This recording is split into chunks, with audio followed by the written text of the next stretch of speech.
I want you to listen to what liberal federal judges did to the Commonwealth of Virginia 3 months ago. 3 months ago. Cut 14, go. A crucial decision from the Supreme Court has Democrats smiling in Virginia. Voters there will cast ballots in redrawn districts in November, and that could make it harder for Republicans to stay in power. Now, that's the headline, but Mike Valerio has a little bit more. Republicans called it a supreme disappointment, a decision today saying the GOP couldn't challenge new maps for Virginia House districts that could change the course of the Commonwealth. Bottom line, there are now 6 districts, mostly in Richmond and Hampton Roads, that'll be easier for Democrats to win in November. That's according to the nonpartisan Virginia Public Access Project. This is, at least at first, a Virginia issue, but it's a Virginia issue that in the long term could have national implications. The problem here was racial gerrymandering. Federal court said too many black voters were packed into too few districts.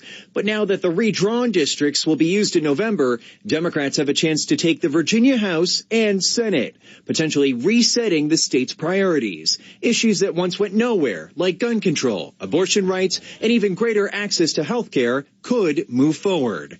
Virginia is now center stage for a high-stakes battle, a potential shift in power that could send a message leading into the presidential primaries. One more important note here, the justices didn't say that gerrymandering itself was illegal. They only said Virginia as a state had to challenge the boundaries, not just Virginia Republicans. All right, so basically the Supreme Court wouldn't take the case because of what the gentleman just said. It's not enough for the Republicans to raise it. The state has to raise it. Well, the state wouldn't raise it because the state's controlled by 3 sleazeballs. 2 men who apparently enjoyed putting on blackface in their youth, and another man who apparently, at least credibly, is accused of raping 2 women. That is the governor, the lieutenant governor, and the attorney general of our magnificent state of Virginia. The federal court used a left-wing expert to redraw the delegate districts in the Commonwealth of Virginia. So in addition to everything I said, I remembered this in the back of my mind, and I went in and I did the research and found the audio. It's actually video, but audio for radio. And they flipped a number of these seats. So the liberal federal courts helped flip the Virginia State Assembly. Now, have you heard that on any cable show? No. Have you read that in any newspaper? No. Have you heard that on any network news program? No. No, it's just, oh, Donald Trump lost the state of Virginia. No, the state of Virginia has been unraveling now, unfortunately, for the last 8 years. And I'm going to say this whether they like it or not. The Republican Party in the state of Virginia is pathetic and getting worse by the second. Worse by the second, I said. But there's all these external factors, whether it's a federal court, whether it's mobility, people escaping their blue states, going into red states, turning them purple and then blue. This is a big problem, by the way. It really is, and it's a problem for Florida. All these left-wing kooks leave New York and New Jersey and move into Florida and then, hey, I love it here. No income tax, low property taxes, it's great. Who you voting for? Democrat, Democrat, Democrat. That's what happens here. Are people escaping tyranny?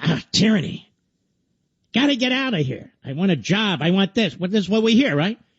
Come into the country and listen to the liberals and listen to the media. How are you going to vote? Democrat. They're compassionate. They believe in health care for all. College for all. All for all. No real assimilation into American values, capitalism, constitutionalism. I knew when I was in line, I told you yesterday, and I spoke to 2 recent immigrants, relatively recent in the last 5 years, both U.S. citizens. One from India, with their blue ballots. I said, we're in trouble here. Not because they're from India, But because the message isn't being provided, there's no assimilation into these principles and these values. They're just watching the media, the corrupt media on TV. They're listening to these socialist politicians and so forth. And it resonates and resonates and resonates. Well, if half of America feels this way, why shouldn't I? It's our fault. It's not even their fault. It's our fault. And that's what's happening. And every now and then the Democrats, including those in the media, they blurt it out. Look at this. Just remember, the Democrat Party believes in party first. That's how they get their power, just like the Communist Party, may I say, and I will say. What do you mean by that? Exactly what I said. For Republicans, it's not party first. But for Democrats, it's party first. That's why they always march in lockstep. The Republicans never do. Hey, did you see those reports? We talked to some yokels in Pennsylvania. And you know what they said? Even if Donald Trump shot somebody, they'd support him. It depends on why he shot them. How about, look at these guys. They're absolutely nuts. The same bastards in the media and in the Democrat Party who backed Ted Kennedy despite Chappaquiddick. No problem there. No problem there.